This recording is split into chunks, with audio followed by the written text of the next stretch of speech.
குழந்தைகள் பால் குடிக்க வச்சு அந்த ஊருக்குள்ள எல்லா குழந்தையும் கூட்டிட்டு போய் எல்லாத்தையுமே ஒரு குட்டியா இருக்கிறதுல நாயா மாத்தி கடைசி வரைக்கும் அந்த நாய் குழந்தைகளை பூரா காப்பாத்தி போடு பாருங்க. அப்படிப்பட்ட நட்சத்திரம் தான் மூல நட்சத்திரம். எப்படி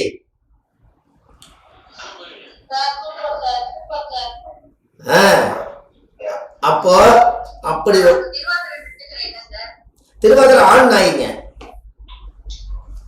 மூல நட்சத்திரம் பெண் நாய். என்னங்கம்மா? யாருமா? அம்மா திருவாதிரை நட்சத்திரக்காரர் என்னைக்குமே நல்லா யோசனை பண்ணிக்கங்க. திருவாதிரை அது ருத்ரன் பிறந்த நட்சத்திரம். அந்த ருத்ரன் பிறந்த நட்சத்திரம் என்னைக்காவது அவங்க திருவாதிரை நட்சத்திரக்காரு ஏதாவது ஒரு மயானத்துல அவங்க ஏதாவது ஒரு சவம் எரிஞ்சிட்டு இருந்துச்சுன்னா அந்த சாம்பலை எடுத்து திருநூலை நினைச்சு என்னைக்கு அவங்க சிவாய நமகன்னு பூசுறாங்களோ அன்னையில இருந்து அந்த நட்சத்திர தோஷம் நிவர்த்தி ஆயி. ருத்ரன் எங்க இருப்பாரு? அப்ப அங்கதான் சிவன் வாசம் செய்யறாரு. திருவாதிரை நட்சத்திரக்காரர் மட்டும் தின்னூறு எடுத்து நெத்தியில விட்டாச்சுன்னா நட்சத்திர தோஷம் நிவர்த்தி ஆகி திருவாதிரை, அதுக்கு பேரே திருவாதிரை, இன்னொரு திரை திறந்துருமா அவங்க வாழ்க்கையில இன்னொரு பிறப்புல. எப்படி? அதான் திருவாதிரை.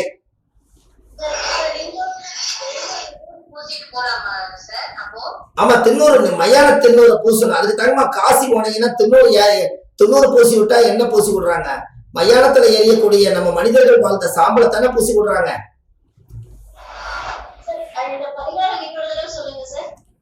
ஆமா, திருவாதிரை நட்சத்திரங்கம்மா. திருவாதிரை நட்சத்திரத்துல ருத்ரன் பிறந்தார். ருத்ரன் அதாவது வெட்டியான்னு சொல்லுவாங்க. அதாவது சவம் எரிக்கக்கூடியவர். அந்த சவம் எரிக்கக்கூடியவர் தான் ருத்ரனுடைய நட்சத்திரம்.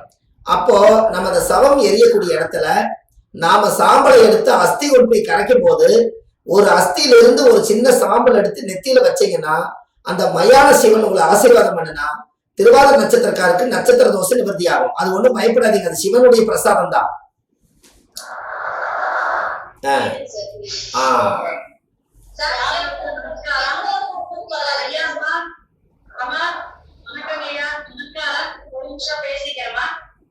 மிக சிறப்பாக அற்புதமான ஆதிகால பரிகாரம் அப்படிங்கிற அமைப்புல விஞ்ஞான வெளியில நமது சுபமாரி எல்லாரும் மீட் போட்டுடுங்க. ஒரு நிமிஷம் மீட் போட்டுடுங்க. சிவாய நம. இன்னைக்கு திருவாதிரை நட்சத்திரம் தர்ப்பணம் கொடுக்கறது, ஆலமர அரசமர விஷயங்கள், நம்ம தொழில எப்படியெல்லாம் நம்ம ஜெயிக்கணும் அப்படிங்கறத சூட்சமமா அழகா சொன்னாரு. திருவாதிரையில பொழுது முடிச்சுட்டாரு பாத்தீங்கன்னா. நாளைக்கு அமாவாசை. திருவாதிரை நட்சத்திரம் இப்ப பயணிச்சிட்டு இருக்கு. அப்ப நம்ம நட்சத்திரம் தான் நம்ம எல்லாத்தையுமே கிரகமும் நட்சத்திரம் தான் ஒவ்வொரு நாளும் பயணிக்கக்கூடிய அமைப்பும் செயல்பாட்டுக்கு கொண்டு வர நிலைப்பாடும். அப்ப நம்மளுடைய நட்சத்திரமே இப்ப பேச பொழுது ராகுங்கிறது என்னதுங்க, தர்ப்பணம் கொடுக்கறதெல்லாம் சொன்னாரு. சூரியனை எடுத்து சொன்னாரு. ஒவ்வொரு பாவத்துல எப்படி ஒரு பெண் குழந்தை பிறந்து எப்படி எல்லாம் வாழ்நாள வர்றாங்க, அவங்க முன்னேறி கடைசி மோட்சத்துக்கு அடையறாங்கிறத மிக சிறப்பா முதல் பாவம் தொட்டு 12ஆம் பாவம் வரை சொல்லி முடிச்சாரு. இதெல்லாம் சின்ன சரவெடி தாங்க. நேரடி வகுப்புல நம்ம ஐயாவை பார்த்துப்போம். 4 மாவட்டங்கள் மிக சிறப்பா எடுத்தாரு. ஐங்கரம் குறுக்குல சேலம் மாவட்டத்துல ஆரம்பிச்சாரு. அடுத்த கோயம்புத்தூர், நாமக்கல், அப்புறம் பள்ளிப்பாளையம். நேற்று நேரடி மீட்டிங்ல கிட்டத்தட்ட 90 பேர் இருந்தாங்க. மிக சிறப்பா அற்புதமா 8 மணி நேரம் விடாது தன்னுடைய அமைப்புல காலையில 4 மணி நேரம், சாயந்தரம் 4 மணி நேரம் போற நேரமே தெரியல. அப்படி நோட்ஸ் எழுதணும். அவ்வளவு உற்சாகமான தன்னுடைய அனுபவ 30 ஆண்டு கால ஜோதிட அனுபவத்தை நமக்கு அழகா பயன்பாட்டுக்கு கொண்டு வந்தாரு. ஏன்னா அத்தனை அனுபவ கருத்துக்கள் அப்படி சரளமா எப்படி வருதுன்னா அந்த அனுபவம் தாங்க. அதுல அனுபவத்தில அந்த ஆதி காலத்தை மறக்காம பெரியவங்க மகான்கள் சித்தர்கள் சொன்னதெல்லாம் வாக்கெல்லாம் இவர் வாக்குல உட்காந்து சித்தரா இருந்து மகானா இருந்து நமக்கு சொல்றாரு. அதனால தயவு செய்து இதுல பயணிச்சுட்டு இருக்காங்க அனைவருமே வருகின்ற 29/7 கடைசி சனிக்கிழமைங்க இந்த மாதம் மிக சிறப்பான நேரடி வகுப்பு. ஐயாட்ட ஆசீர்வாதம் வாங்கிக்கிட்டு பாத நமஸ்காரம் பண்ணிக்க. ஏன்னா சித்தரா ஒரு பார்க்க போறார். அது எனக்கே நான் சொல்லிட்டே அடிக்கடி ஐயாட்ட.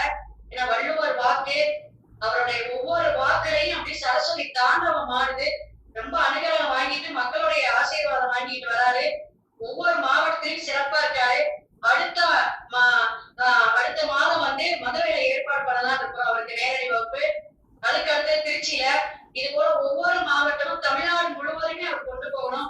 அவரோட ஆதிகால பரிகாரங்களை நேரடியா வந்து ஆசீர்வாதம் வாங்கிட்டு அவருடைய சூட்சுமமான பாயிண்ட்களை அப்படி வெடிகுண்டு மாதிரி வச்சிருக்காரு, சொல்லியிருக்காரு.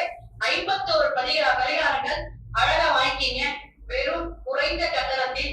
அதுவும் அவருக்காக இல்லை, ஏன்னா ஜோதிட உலகத்திலேயே ஜோதிடர்கள் அனைவருமே தெரிஞ்ச கருத்து ஒண்ணு சொல்றேன். ஐயா வந்து அன்னதான பிரபு அப்படின்னு கேட்டாவே கிட்டத்தட்ட 30 மாநாட்டுக்கு வந்து அவர் அன்னதானம் போட்டிருக்காரு. ஒரு குறைந்தது 100 இருந்து 500 பேருக்குள்ள வருவாங்க மாநாடு தான். அப்படி மாநாட்டுக்கு எல்லாத்துக்குமே அன்னதானம் போட்ட ஒரு அன்னதான பிரபு. அது இல்லாம கோயில்கள் மற்ற விஷயத்துக்கு அவர் அன்னதானம் பண்ணிட்டு இருக்காரு. குழந்தை காப்பகம், முதியோர் காப்பகத்துக்கு எல்லாம் கொடுத்துட்டு இருக்காரு. இதை விட சிறப்பு அதிரடின்னு சொல்ல போனா, இந்த இறந்தவங்களுக்கு மாதி தோஷம்னு சொல்லக்கூடிய அந்த பரிகாரமே என்னன்னா, இறந்தவர்களை ஏலப்பாளைய கொண்டு போய் நம்ம வந்து அந்த அவங்களுக்கு ஈம காரியங்கள் செய்யறது சடங்கு. அந்த விஷயத்துல ஐயா நிறைய பேருக்கு உடுமலைப்பேட்டை, பொள்ளாச்சி, இதுல பெரியாஸ்பத்திரி மற்றும் தனியார் இருக்கிற அதாவது அநாத பிணங்களுக்கெல்லாம் எடுத்து கைங்கரியம் பண்றதுக்கு அவர்னால முடிந்த உதவியும் அவர் கூடயே இருந்து அந்த வேலையெல்லாம் செஞ்சுட்டு இருக்காரு. அப்பேற்பட்ட அமைப்பெல்லாம் அவர் செய்யக்கூடியதை இன்னும் லிஸ்ட் போட்டு சொல்லிட்டே போலாம். 1 மணி நேரம் சொல்லலாம், நமக்கு நேரம் போதல. அதனால இன்னொரு வாய்ப்புல ஐயாவை ஜூம் மீட்டிங்ல அழைக்கலாம். வருகின்ற 29ஆம் தேதி சனிக்கிழமை கரூரில் ஓம் சக்தி கோயில்ல கீழே வந்து மேல வந்து கீழே கோயில் மேல வந்து மண்டபம் 108 பேர் வரவேற்கலாம் அப்படின்னு ஒரு அமைப்புல நம்ம செய்யறோம். இந்த 500 ரூபாய் எதற்குன்னா மண்டபத்துக்கு, உணவுக்கு, இதெல்லாம் நம்ம வந்து சிறப்பு கொடுக்கறதுக்காக தான் வசூலிக்கிறோம். தட்சணையோட நம்ம கத்துக்கிறதுதான் சிறப்பு. அதனால நேரடியா இப்ப கிட்டத்தட்ட 96 பேர் வந்திருந்தீங்க. இவங்க எல்லாருக்குமே இன்னும் மற்றவர்களுக்கு போய் செய்தியை சொல்லுங்க. அது பெரிய புண்ணிய பாக்கியம். நம்ம நாளைக்கு அரச மரம், அத்தி மரம், வாழை மரம் எங்கேயாவது போயிட்டு கிழக்கு பக்கம் போகக்கூடிய கிளைய ஒழிச்சு மஞ்சள் தடவி, நீங்க யாரெல்லாம் அலுவலகத்துல உட்கார்ந்து நீங்க ஜோதிடம் சொன்னாலும் சரி, மற்ற தொழில் செஞ்சாலும் சரி, அவசியம் நாளைக்கு புனர்பூஷ நட்சத்திரம், திங்கட்கிழமை சிவனுடைய ஆதிக்கம், திருவாதிரையை தொடர்ந்து இன்னைக்கு ஐயா வந்து நமக்கு சிவன் ஆதிக்கமா வந்து சொன்னாரு. நாளைக்கு அவசியம் செய்யுங்க. குரு ஓரை அல்லது சந்திர ஓரையில செஞ்சாலும் சரி, அமாவாசையில நம்ம அவர் சொன்ன பரிகாரத்தை அவசியம் செஞ்சு மக்களை எல்லாம் ஈர்க்கக்கூடிய, எல்லாருமே ஜனவசியத்தை பெறக்கூடிய அமைப்புல வருமானத்தை ஈட்ட வேண்டும் அப்படிங்கிறது என்னுடைய சின்ன ஒரு இது. அவருடைய கருத்துக்கள்லாம் நம்ம எல்லாம் கேட்டுட்டோம், நோட்டு போட்டு எழுதிக்கிட்டோம். மீண்டும் சந்திப்போம் நேரடியாக. ஐயாவுக்கு எல்லாருமே நமஸ்காரம், வாழ்த்துக்களும் வணக்கத்தையும் சொல்லுங்க. ஒவ்வொருத்தரும் வந்து சொல்லுங்க. சிவாய நம. திருச்சி பிரபலம், கோவையிலிருந்து கிருஷ்ணவேணி, உங்களுடைய அன்பி. ரொம்ப சந்தோஷமா. ரொம்ப நன்றி சார். உங்களுக்கெல்லாம் பரிகாரம் எல்லாம் திருப்தியா இருந்ததுங்களாமா?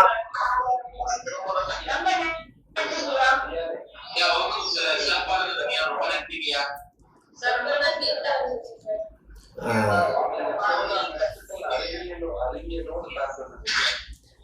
ரொம்ப சந்தோஷங்க ஐயா. எளிமையா புரிஞ்சிச்சு சார். ரொம்ப எளிமையா ரொம்ப எனக்கு இந்த பரிகாரம் இப்பதான் நான் கொஞ்சம் முன்னாடிதான் வந்தேன். அதனால எனக்கு இந்த பரிகாரம் சரியா தெரியல. ஒரே ஒரு நிமிஷம் சொன்னா நல்லா இருக்கும். நேரடியா வாங்க, அதிரடி பண்ணா எப்படிலாம் இருக்குன்னு பாருங்க. சூப்பரா பரிகாரம். எல்லாரும் நேரடியா வாங்க, தங்களுடைய கருத்துக்களை வாட்ஸ்அப்ல அனுப்புங்க, நம்மளுடைய குரூப்ல அனுப்புங்க. நம்ம எல்லாமே இலவச ஜோதிட குரூப்ல எடுத்து போறோம். ஓகேங்களா? நேரம் ஆயிடுச்சு. நிறைய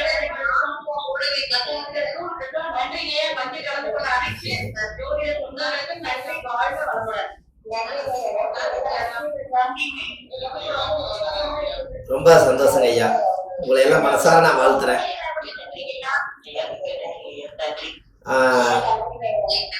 எல்லாம் ரொம்ப சந்தோஷங்கம்மா. உங்களை எல்லாம் ஒரு காணொளி மூலியமா எல்லா மக்களையும் நீங்க எல்லாம் நீண்ட ஆயுளோடு வருகிற அமாவாசை இது புனர்பூச நட்சத்திரம். ராமர் வந்து தர்ப்பணம் கொடுத்தார். ராமர் வந்து புனர்பூச நட்சத்திரத்தன்னைக்கு ராமேஸ்வரத்துல போய் கடலை குளிச்சுட்டு 22 கண தீர்த்த ஊத்தி இறந்த முன்னோர்களுக்கு தர்ப்பணம் கொடுத்தார். அதே போல நாளைக்கு எல்லாருமே உங்க குடும்பத்துக்குள்ள யாரெல்லாம் முன்னோர்கள் இருக்கிறாங்களோ அவங்களுக்கு எல்லாத்துக்கும் பிண்டம் கொடுக்க முடியலினாலும் திதி கொடுக்க முடியலினாலும் கூட ஒரே ஒரு சின்ன பரிகாரம் கடைசியா சொல்லி முடிக்கிறேன். ஒரு 10 ரூபாய்க்கு ஒரு எள்ளு வாங்கி 10 ரூபாய்க்கு ஒரு எள்ளு வாங்கி கொஞ்சம் வீட்டில் போட்டுருங்க. 10 ரூபாய்க்கு எள்ளு வாங்கி என்னை படைத்த தாய் தந்தையுடைய ஆசீர்வாதத்தோடு, அம்மா கொஞ்சம் வீட்டில் போடுங்க ப்ளீஸ். என்னை படைத்த தாய் தந்தையுடைய ஆசீர்வாதத்தோடு என் பாட்டன் முப்பாட்டன் கொள்ளுப்பாட்டன் என்னுடைய 21 தலைமுறையில இருந்து முற்பிறவியில செய்த பாவங்கள் எப்பிறவிக்கும் தொடராமல் இருக்க இப்பிறவியிலேயே என் தந்தை வழியில் வந்த கர்ம வினைகளும் என் தாய் வழியில் வந்த கர்ம வினைகளும் நான் இந்த பூமிக்கு வந்த கர்ம வினைகளும் இன்றோடு நீங்கி முன்னோர்கள் எல்லாம் ஆசீர்வாதம் செய்ய நான் இந்த எல்லை எடுத்து நீரால நான் ஒரு துளசி செடி மேல ஊத்துறேன்னு சொல்லி மோட்சம் வரக்கூடியவர் புதன். புதன் என்பது மகா விஷ்ணு. அந்த ஜாதகத்துல 12ஆம் இடத்துல போய் புதன் நீசமா இருக்கிறதுக்கு என்ன காரணம் என்னன்னு கேட்டீங்கன்னா, இந்த ஒரு விஷயத்தை மட்டும் சொல்லி முடிச்சிடறேன். கயாவில மட்டும்தான் 32 பிண்டம் கொடுக்குறாங்க. அது கோதுமை மாவுல தேக்கடையில வச்சு கொடுக்குறாங்க. 32 பிண்டம் கோதுமை மாவுல தேக்கடையில வச்சு கொடுக்குறாங்க. அது ஏன் அப்படின்னா, நாம தேக்கி வச்ச மூதாதையருடைய பாவத்தை எல்லாம் தேக்கடையில வச்சு, சூரியன் என்பது கோதுமை, அதனால அப்பனோட உயிர் கருவிலிருந்து உருவாகி வந்ததுனால அந்த சூரியன் என்பது கோதுமை. அந்த கோதுமை மாவுல பிண்டம் முடிச்சு நம்ம தாத்தா முப்பாட்டன் கொள்ளுப்பாட்டன் அம்மா அம்மாவோட வழி, அப்பாவோட வழி, சித்தப்பா வழி, பெரியப்பா வழி, மச்சனோட வழி, நம்ம பொண்ணு கட்டின வழி, எல்லாத்துக்கும் ஒரு 30 பிண்டம் கொடுக்குறாங்க. இன்னொரு 2 பிண்டம் எது கொடுக்குறாங்கன்னு கேட்டீங்கன்னா, நம்மளை அறியாம நம்ம பிறக்காததுக்கு முன்னாடியே அனாதையா போய் இறந்து திதி கொடுக்காம தர்ப்பணம் கொடுக்காம அந்த ஆத்மா இங்க எங்கேயாவது சுத்திட்டு இருந்தாலும் அதுக்கு ஒரு பிண்டம் 31 பிண்டம். இன்னொரு பிண்டம் எதுக்குன்னு கேட்டீங்கன்னா, நம்ம வீட்டுல நாய் ஆடு மாடு கோழி எல்லாம் வளர்த்தி அது இறந்து போயிருந்தா அதுக்கு ஒரு தர்ம பிண்டம்னு ஒண்ணு கொடுத்து 32 பிண்டம் கயாவில் கொடுக்குறாங்க. நான் ஆத்துமாத்தமா கயாவில் போய் எல்லா முன்னோர்களுக்கும் நான் தர்ப்பணம் கொடுத்துட்டு வந்தேன். அது பெரிய ஒரு சந்தோஷம். அப்போ 32 பிண்டத்துக்கு 32 ஏன் வருதுன்னா, அங்கேயே நான் ஒரு பரிகாரம் எடுத்தேன். 3, 2, 5 5ஆம் நம்பர் என்பது புதன். அது எங்க போய் நீசமாகிறாரு? மீன ராசியில போய் நீசமாகிறாரு. அப்ப மீன